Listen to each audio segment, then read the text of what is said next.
My mother didn't wait for privacy. She didn't check the room, lower her voice, or wonder whether the question carried weight sharper than the crystal flute in her hand. She lifted her champagne glass toward me, right there in the middle of my cousin's 300-guest wedding, and asked, "So when's your turn?" The ballroom glittered around us. Ceiling chandeliers spilled warm golden light across satin-covered tables. A string quartet played something elegant and expensive. Guests moved like soft blurs, sequins flashing, heels clicking, perfume lingering in the air. But her question sliced through it all. Clean, public, heavy. My breath hitched just slightly. My mother's earrings, opal drops she only wore for events where comparison was inevitable, sparkled as she tilted her head. Waiting. Smiling. Inviting the room to hear the answer if I dared. My cousin, the bride, stood across the hall in a sea of guests, her dress cascading like waves of tulle. Everything about the wedding screamed excess. Ice sculptures shaped like swans, photographers perched on ladders, champagne towers dripping in light. A celebration big enough to hide small cruelties. I felt the weight of eyes drifting our way, waiting for the punchline, or maybe the pity. My name is Rain Whitfield. I'm 28 years old, and the day my mother raised her glass at my cousin's massive wedding and asked, "When's your turn?" was the day the truth I'd stayed quiet about finally rose to the surface. If this resonates with you, share your thoughts. It means more than you know. I stared at her for a moment, letting the violins swell behind us, letting the warmth of the chandelier light flicker across my face. The champagne flute in her hand trembled ever so slightly, not from nerves but from anticipation. She wanted the spotlight. She wanted the moment. She wanted the laugh. And for years, I'd given it to her. I remembered being 15, standing in this same cousin's backyard, hearing my mother brag about her grades while minimizing my own. "Lena's special," she said, squeezing my cousin's shoulders. "Rain does fine too." My cheeks burned then. The lemonade tasted sour. The day felt smaller. Tonight felt just like that, except brighter, louder, and far more crowded. At one of the long tables, my aunt whispered something to another guest, both glancing at me with that soft, pitying smile I'd seen all my life. I swallowed slowly and set my glass down on the bar behind me. The condensation ring it left behind looked like an unfinished sentence. Mom lifted her chin a little higher. "Well." Her voice chimed above the music. "When's your turn?" She expected embarrassment. She expected evasive laughter. She expected the version of me who stayed small to keep the peace. But for once, the truth was louder than the fear. My mouth opened before I could stop it. 8 months ago. Her smile froze. Tilted. Cracked. All at once, the music felt too soft and the lighting too warm, the world around us blurry as if the moment wanted to protect itself. I continued, voice steady, calm, strangely weightless. "You were invited." Her eyebrows twitched. "What?" I held her gaze. The warmth of the room faded into something cooler, clearer. "You were invited," I repeated. "To my wedding. 8 months ago." The string quartet's melody drifted into a quiet, trembling vibrato. The dance floor rotated in slow circles. Bridesmaids laughing, champagne being poured, candles flickering, and yet everything felt muted except for the space between her and me. Her mouth parted. She blinked twice. "No, I wasn't," she said, shaking her head quickly, defensively. "I would never miss your wedding. You must be confused." There was the denial she wore like perfume. But I didn't flinch. "Your favorite daughter threw the invitation away," I said. "Right in front of me. Into the trash." A single violin string caught awkwardly, just slightly, as if even the music faltered at the revelation. My mother's smile quivered, genuine confusion swallowing the rehearsed grace she always performed in rooms like this. "What are you talking about?" Her voice was thin now, borderline brittle. A drifting memory surfaced, soft but vivid. 8 months earlier, I stood at the kitchen counter holding an envelope addressed to my parents. The edges were cream-colored, gold-foiled, embossed, the nicest stationery I could afford. My sister, the favorite daughter, walked by, snatched it from my hand, read the front, and rolled her eyes. "You getting married?" "No one will come," she scoffed. Then, with a flick of the wrist, she tossed it in the trash can, letting it land on top of coffee grounds and orange peels. I'd frozen. My throat tightened. The scent of citrus and bitterness rose up from the bin. He shrugged. Don't tell them. It'll just make things awkward. And for a moment, I believed her. I didn't defend myself. I didn't retrieve the envelope. I didn't try again. Because for most of my life I'd believed making myself small kept the peace. Standing in that ballroom now, surrounded by 300 guests who didn't know half the story, I realized something. My silence had protected the wrong people. My mother stared at me like the floor had shifted beneath her. She glanced toward my cousin's head table, toward my sister who was laughing with bridesmaids, unaware her lie had finally cracked open. You got married? Mom whispered. The question wobbled, breaking at the edges. I nodded once. I did. Why didn't you tell me? She sounded wounded now, flipping the script as quickly as she always did. I did, I said. The invitation was supposed to tell you. She looked down at her drink, then back up at me. Her eyes glistened under the chandelier light, reflecting a truth she didn't want but couldn't reject. A soft gust from an air vent lifted the edge of a tablecloth. Candles flickered. A murmur drifted from the guests nearby, sensing tension but not understanding the depth of it. My mother took a step toward me. Rain, why didn't you say anything after that? Her voice cracked. Not because she was innocent but because the consequences of ignoring me were suddenly public. I inhaled slowly. The scent of roses from the centerpieces mixed with the sugary sweetness of cake drifting from the dessert table. And I answered her honestly. More honestly than I had ever spoken to her. Because you never listen when it's me. Her breath caught. A tiny sound. Barely there. But it landed between us like a stone in water. Quiet, heavy, rippling outward. The violins played on. People danced. Glasses clinked. But in that pocket of the ballroom, in that sliver of honesty, everything finally shifted. My mother lowered her glass. Her hand trembled. And for the first time since I was a child, she had no script prepared. She had asked, "When's your turn?" Expecting a joke. I said, "He got the truth."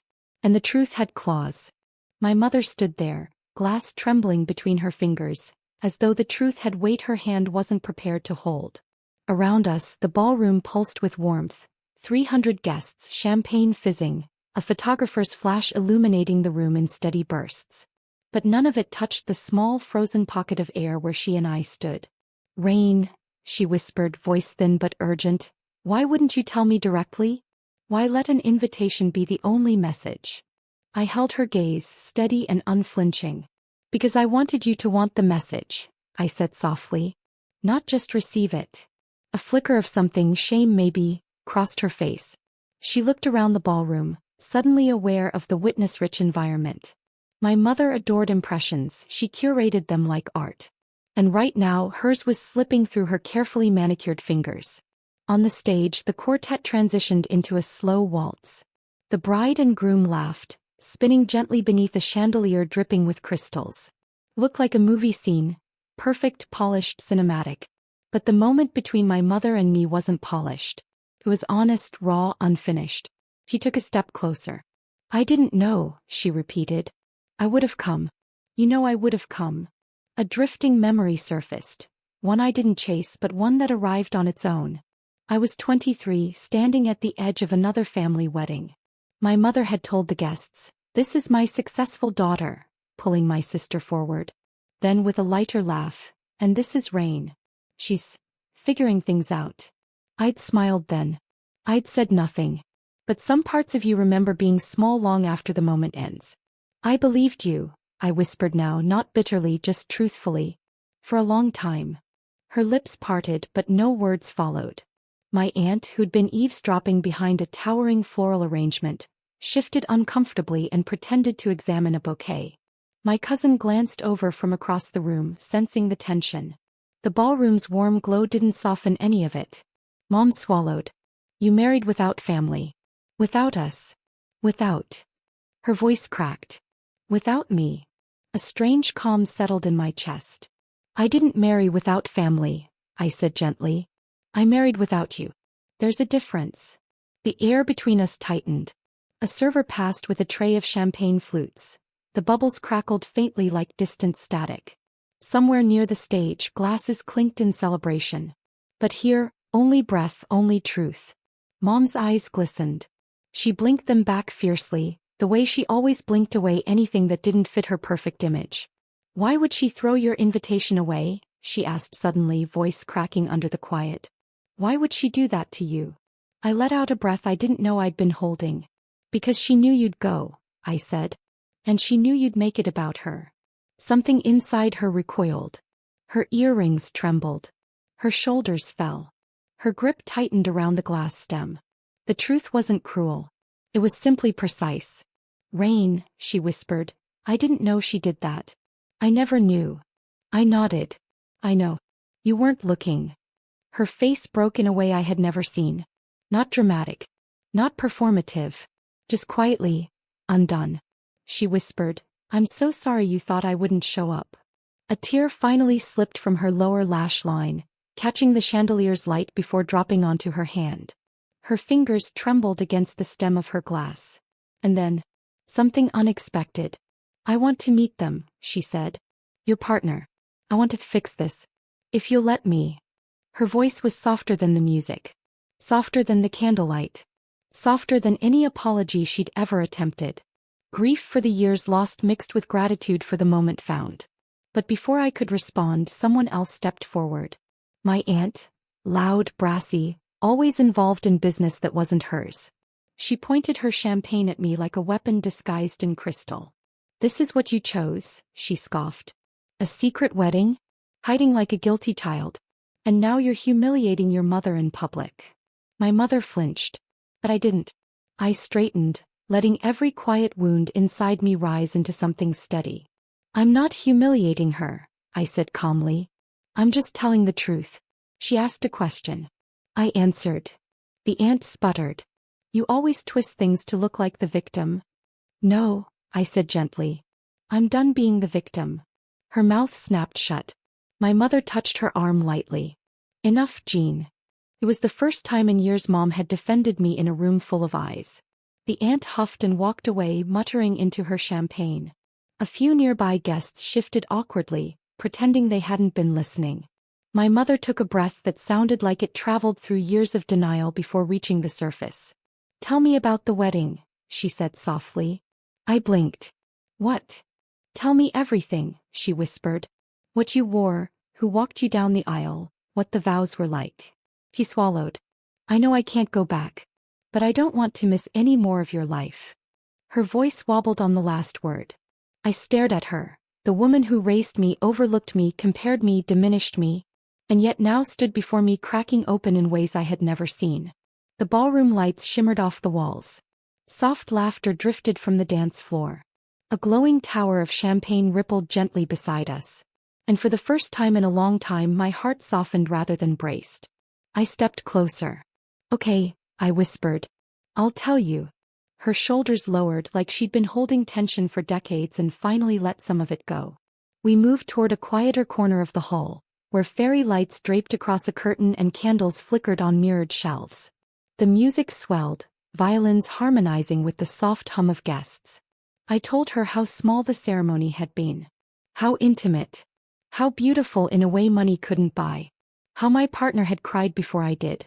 How the vows felt like stepping into my own life for the first time. My mother listened, really listened, without interrupting, without correcting, without turning the story back toward her. At one point she whispered, "I wish I'd been there." The truth settled like a feather, soft but undeniable. "I know," I said. When the bride and groom took the stage for the bouquet toss, my mother placed her hand gently over mine. "Can I meet them?" she asked again, quieter this time. "Not today. Not here. But soon." My throat tightened, but not from pain. "Yes," I said. "You can." She exhaled shakily, a sound of relief so tender it startled me. Across the ballroom my cousin saw us talking and frowned, confused. The power dynamic had shifted so subtly, so quietly, she hadn't noticed the floor changing beneath her. Mom squeezed my hand. "Thank you," she whispered. And for once it wasn't a performance. It was a beginning.